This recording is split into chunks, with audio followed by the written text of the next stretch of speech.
Good afternoon. My name is Rebecca Herson. I'm the Vice President of Marketing at ComTouch Software, a publicly traded internet security company.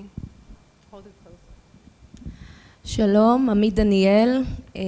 אני סמנכ"ל שיווק ופיתוח עסקי בחברת סטארום. סטארום, למי שלא מכיר, היא חברה שקיימת 12 שנה, שנותנת פתרונות למפעילים סלולריים בתחום הרומינג. שלום, אחר צהריים טוב. שמי שירלי המר. אני אחראית על תחום המרקום ב-Applied Materials ישראל, חלק מ-Applied Materials העולמית.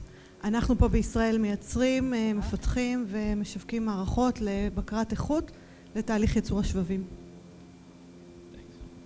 Hi, good afternoon. My name is Jonathan Gordon. I'm the Director of Marketing at Alok Communications. Alok Communications is a NASDAQ-listed company providing solutions to fixed and mobile operators worldwide to optimize their internet and service delivery. עמית, את התחלת לעבוד בסטארום לפני 12 שנה בתור מנהלת מוצר. כן.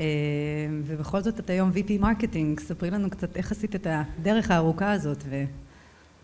התחלתי בסטארום ממש מהימים הראשונים, כשהחברה הוקמה והייתה סטארט-אפ, היא היום 200 עובדים, חברה גלובלית. התחלתי למעשה ממש כשהיינו פחות מ10 עובדים, ניהול מוצר שיווק, כמו שאתם יודעים, סטארט-אפ כולם עושים הכל מהכל, גם מחירות, גם שיווק, גם פיתוח, פשוט אותם אנשים עושים ביחד את הכל. ולאט לאט צמחתי בתוך הארגון, התחלתי מתפקידים של ניהול מוצר, אחר כך ניהלתי את כל קבוצת ניהול המוצר בחברה, אחר כך התקדמתי להיות סמנכ"ל שיווק, וכמה חודשים אחר כך גם פיתוח עסקי. אני חושבת שבקטע הזה זה דברים שגם בתכן כיסתה וראינו במצגות אחרות, כל הנושא של להביא את הניסיון, עוד פעם, שזה לא בהכרח מחייב תמיד למי שיושב בתפקידי שיווק, אבל כל הפרספקטיבה של להכיר את המוצר ברמה שמאפשרת לך לנהל תקשורת בתוך הארגון ולהרגיש שהתפקיד שלך בתוך שיווק זה לא רק לייצר את הברושורים לפי הדרישות של ניהול המוצר או המחירות, אלא גוף שיש לו הרבה יותר ידע, שמסוגל לשבת מול הגופים האחרים, לנהל איתם שיחה ברמה שמי שיושב מול הצד השני מבין שיש לה ערך, והוא לא רק במצב של לקוח ספק. אנחנו הספק, תבוא עם הדרישת עבודה ואנחנו נייצר. יש לך דוגמאות? כן.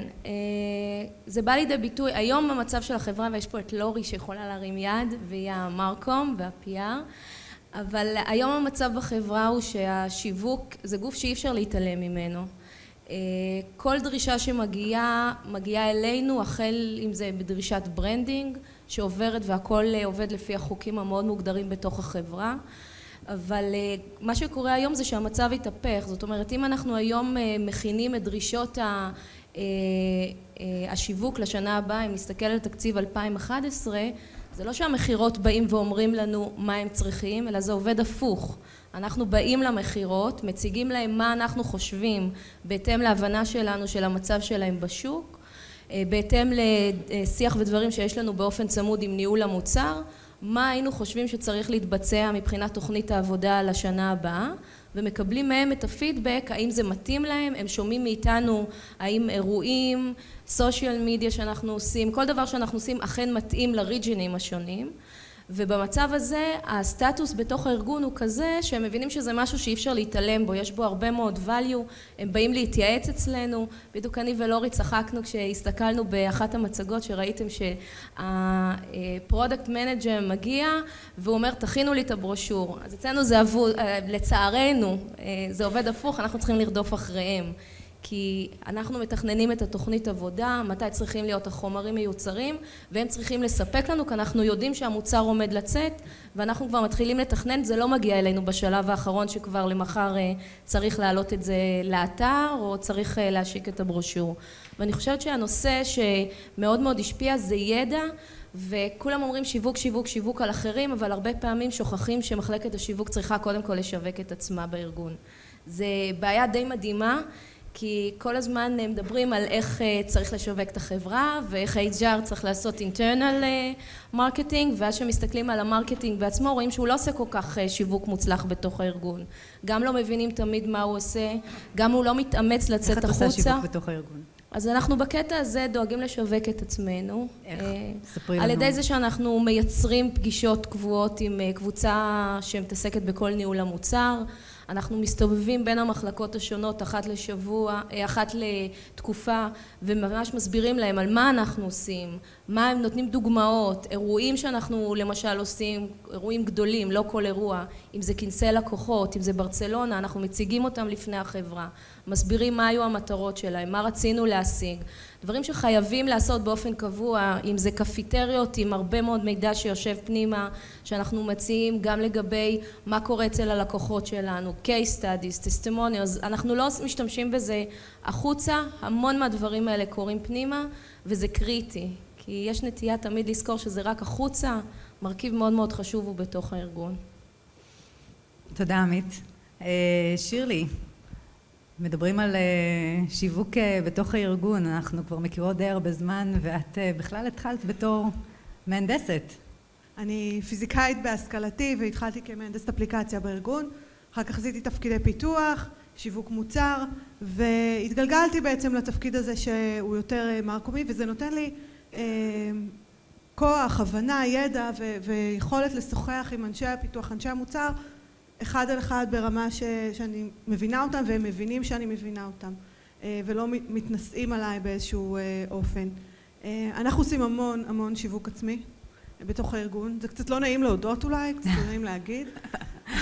אנחנו לא מתביישים.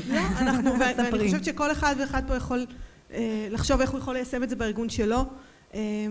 אנחנו עושים המון internal communication, המון, אם זה ניוז בלסטים יומיים, פלזמות, מסכי פלזמה שמתעדכנים על בסיס שבועי, ניוזלטר חודשי, דברים שקורים בעיתונות בארץ אנחנו מפרסמים באופן מיידי, פרודקט לונצ'ז באופן מיידי.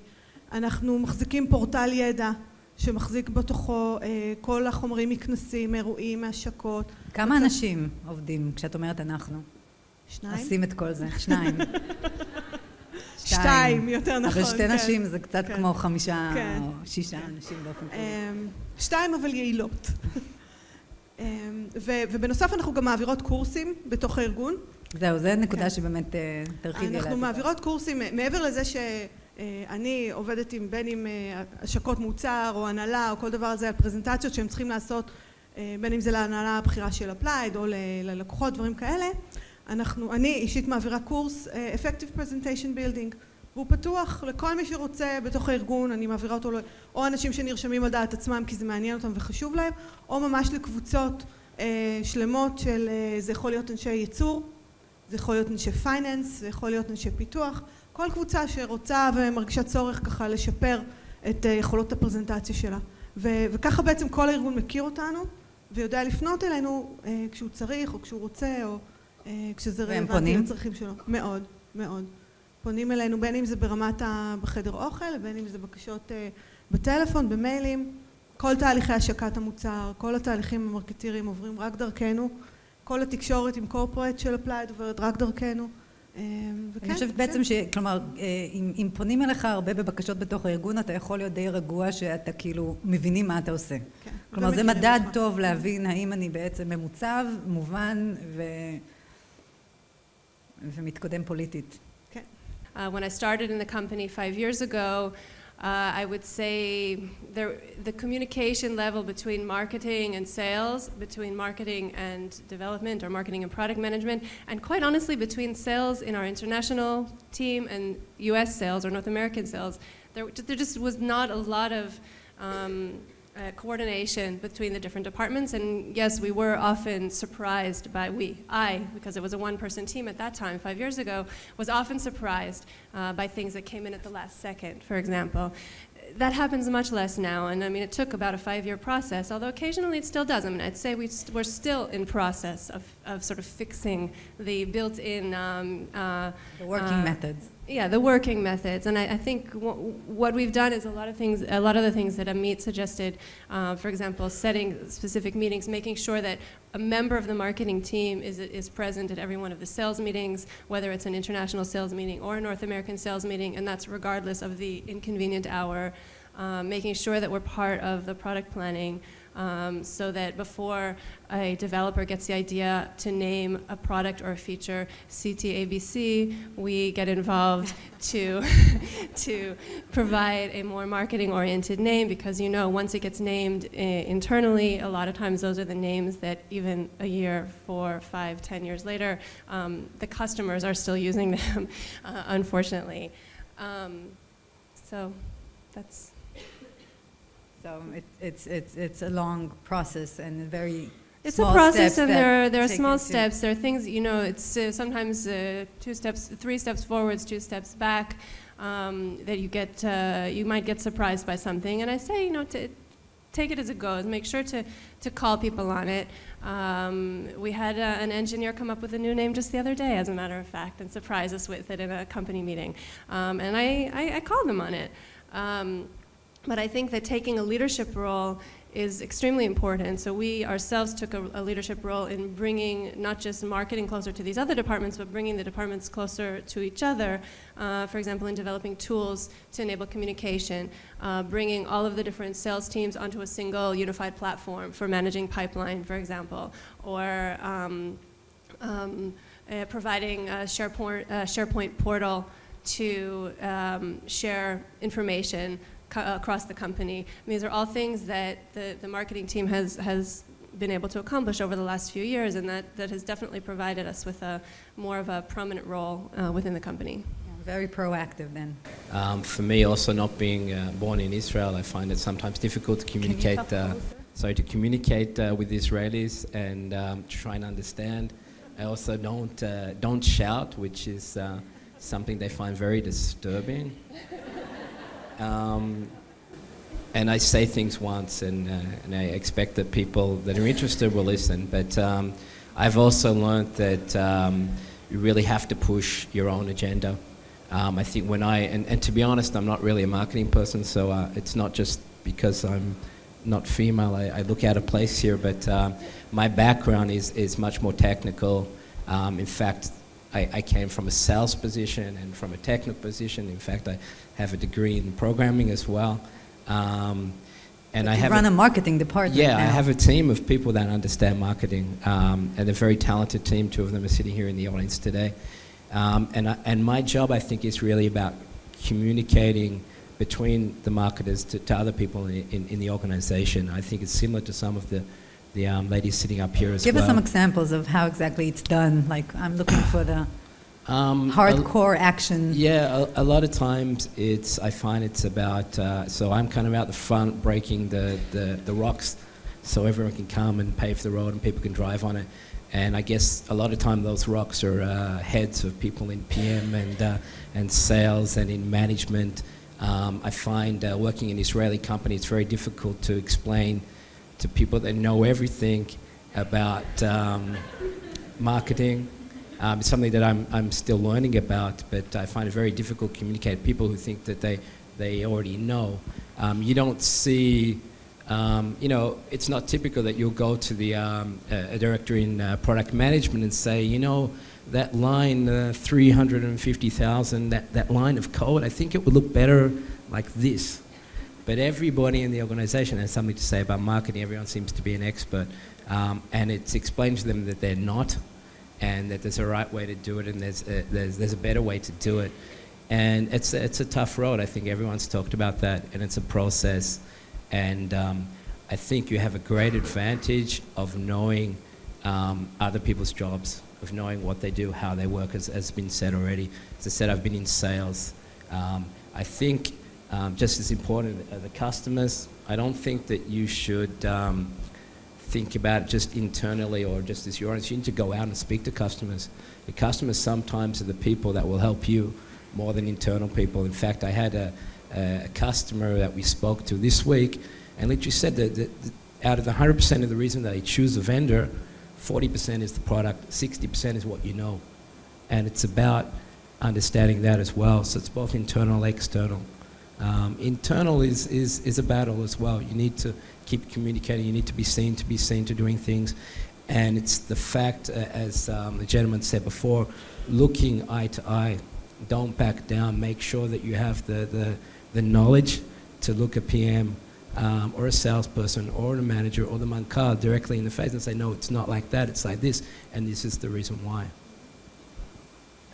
Amit, you told me about how you make sure that Lori, your Markham manager, yeah, well, she, you want to tell us about your sales trips? No, but you told me that that she meets the clients, she meets the salespeople, she meets people, she's not in the office, like, People, tell me about that. She's in the office. A good point. Don't exaggerate, but all the salespeople love her because they find her valuable. They know exactly what's the value of Lori, and I think it's really critical because they know that it's an asset internally that they can utilize if they need. They're involved in discussions, for example, about anything that they would like to do in order to improve their sales cycles, to do any activities related to Marcom, exhibitions, conferences. So they'll come and consult with her. They don't see her, you know, as something disturbing that they have to go, or she doesn't, I don't think she finds herself in situations. She needs to nag, you know, people are like that. But it's not like when she'll call a salesperson, you'll say, okay, again, those Marcom people, they're calling me. But they'll feel that she's valuable. They'll understand what's their asset. But that's because you sent her and she met with them. It's because she meets the salespeople. She knows them face to face. She knows all the salespeople personally. She attends the customer forums that we're having at least hopefully twice, but now it's once per year. And in that, she has the opportunity to meet the customers, to meet the salespeople, to hear the types of topics that we cover. And it's critical, really. I mean, I truly believe that if marketing people are going to stay in their offices and keep answering emails, it won't help. They need to know the people. They need to know the people internally that they're serving, and the kind of people that they need to share knowledge with. And it has to be on a personal level, just any other department. That's what I was aiming for, because I am a huge fan of face-to-face interactions. I am a huge fan of virtual interactions, but I don't think that they have any value without the completion of a face-to-face meeting that has so many other things working for it, the energy, the information that you get out of people, the cooperation from meeting a person and seeing him eye to eye. It just opens up pipes of the communication. It changes. I think that the best example Lori will state, and I'm sure she'll agree to that, is that we used to have, unfortunately we don't have it any longer, an event that one of our customers used to have, which was called Macregata. And it's a sailing event that one of our customers, a mobile operator in Austria, used to hold, and they were looking for sponsorships from the vendors coming in. So for us, it was a huge marketing opportunity, but beyond just promoting our brand, the main issue was that you can mingle for a few days on a sailing boat, and we send people coming not necessarily from sales, but we send people from the R&D and technology, and Lori have been, I think, twice there. And she would love to continue if the sponsorship would continue. But it's the kind of examples that would really push you up front there. So you're not just sitting in the office. You have the opportunity to meet the customer. You have the opportunity to really do something that is valuable. And I think on a personal level, it's a huge advantage. So I'm sure after that week with the people on the boat, they're very good friends. So it's the kind of activities that can really be helpful. Yeah, I really liked that story when you told me that. אני מאוד אשמח אם תפנו שאלות if anyone has something they want to ask our panel members, then I think this is a good time for it. Everyone's so shy. Oh, okay. There's he. Susan Becker. Okay. Did anybody think about the success you had with strategy used with distributors? Some of the smaller companies, we go through only distributors and channels, not even no sales force yet. So is it the same as working with sales forces, or do you have some other ideas?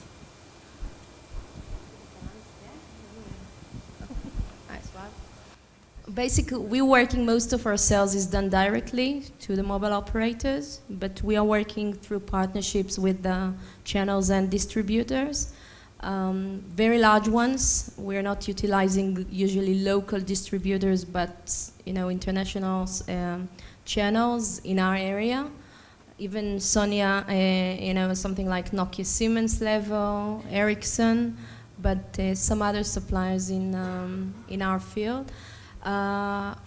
We're basically, I must admit, it's not as active as we do, because still the majority of our revenues is coming from direct sales.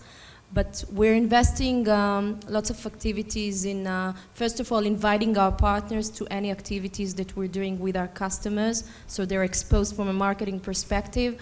We're spending lots of efforts on doing training to them, to get to know the products, to socialize with them, lots of interactions with the salespeople directly. They're working with us. In most of the cases, we don't like the brands that they're using. So we need to use our own material and make sure that whatever sales toolkit they're producing will be according to our brand book and kind of activities, unless of course it's OEM, but in reseller mode. And we work tightly. It's not as active as in direct sales because of the business relationship or targets perspective, but it is something that I guess will be evolving. We work with OEM partners. We have about 150 OEM partners around the world. It's not exactly the same as distributors, but a similar concept. It's an indirect sales model. And we're constantly creating content for them. We do a monthly trend report that Avi Toriel from my team puts together on a quarterly basis. Did I say monthly? A quarterly trend report that they can take pieces of and use in their own marketing campaigns. And we actually go to the point of offering to co-brand it for them. And we send out an email to their marketing representatives a few days before it goes out to the public, a few days before the actual official press release goes out, so they get the feeling of, wow, I'm getting some inside information. We ask them to keep it confidential until the press release comes out. And we let them know that if they want us to provide them with a co-branded copy, just make sure that we have their updated logo, their updated boilerplate, and we will provide that for them. So that's just one example. We also encourage them to use the material on our blog as long as they cite us as the source. It helps give us a platform for our brand to be promoted besides all the promotion that we do ourselves. And the blog is something that's being updated at least weekly. So definitely, I think creation of content that can be reused in multiple and repurposed in multiple ways. Some of our partners have taken material that we've created for our blog, whether if it's, say, a research about if spam curiously went down in the pre-Christmas season and then jumped back up in January, and we provided graphs and explanations. Or there was a virus that came out a few days ago called the Kama Sutra virus. So we put a little blog post about the Kama Sutra virus, very exciting, very sexy.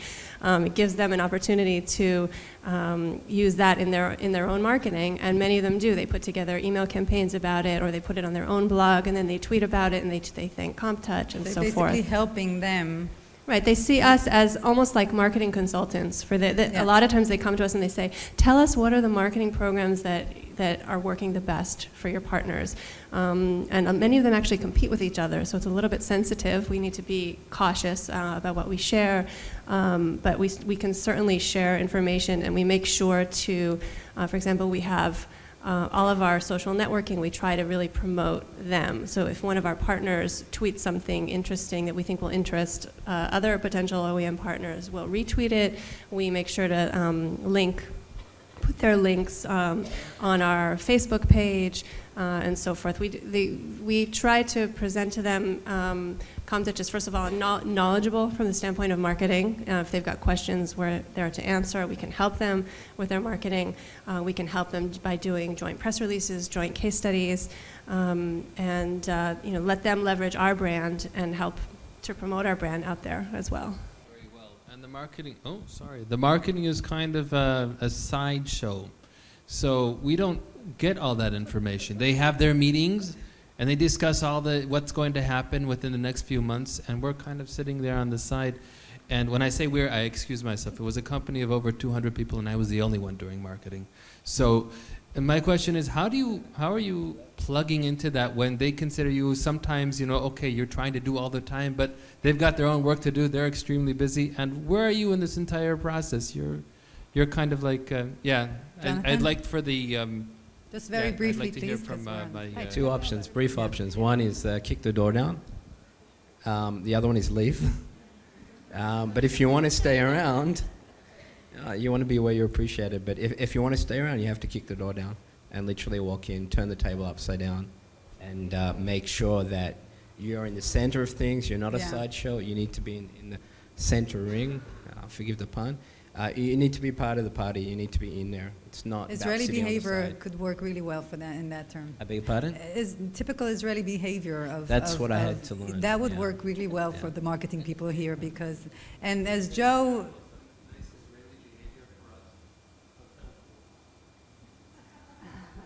Well, you have to go to see Joe's Startup Nation workshop. I wrote about it. I don't know if you've seen my post about it, but apparently corporates all around the world want to learn the Israeli tactics that led us into becoming a startup nation. And, just on top of my mind, it's the informality and it's... Just look at your kids. Yeah. My kids. I'm not Israeli, but my kids are. It's just that behavior Yeah, it's very known what Israeli behavior is, and it works well, both on the entrepreneur side and also... Not at the breakfast table. What? Not at the breakfast table. Any last question before we... Yeah. My question is about training and feedback. So you've created, let's say, a new sales tool, or a white paper, or a quarterly update, and you've disseminated it to I don't know, whether dozens or hundreds of partners, reps, etc. How do you know that this individual salesperson really reflects what you want in the field? I mean, what is the feedback mechanism for you to do better training and improve your internal processes? I have the mic, so I'll give a quick answer. I'll give my opinion is two things. One is training before. Make sure that when you send something out, you send it out with the type of message that you want communicated. Always focus around a couple of key points. These are the points that we want to get across. And the other one is what's been said before, is about communication. You need to be speaking, picking up the phone to the salespeople, picking up the phone to distributors or partners that you work with, pre-sales support, making sure that they understand the message and that you should expect to get feedback. You should make it better the next time you do it. I think that besides training, one of the critical issues is to go on field. Again, most of the marketing people are not going to meet the customers. I strongly believe in meeting the customer, or at least joining meetings with sales to see how the sales toolkit that we all create is actually taking place.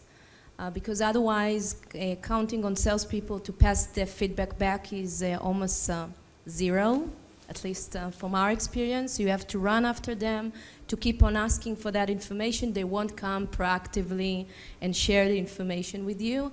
And I find it, first of all, participation in training, doing lots of training. If we launch something new together with the product management, which is their main responsibility to pass on the knowledge, but to try and be in all the relevant sessions. And from time to time, I know that there are issues involved of budgeting and stuff, so marketing people cannot just go to any sales meeting. But I personally, for example, travel at least twice a month, which is a lot. But I personally see the customer. I can understand that. I believe that R&D people should be even twice per year on the field to see the customer. They'll be much more responsive. They'll provide a much better service inside the organization. So I think it should be one of the responsibilities of the marketing and Marcom to insist to go and see how it works. So to actually listen to the salesperson presenting it, talking about the product to see what are the challenges that he's facing. It's basically the only way. Thank you very much.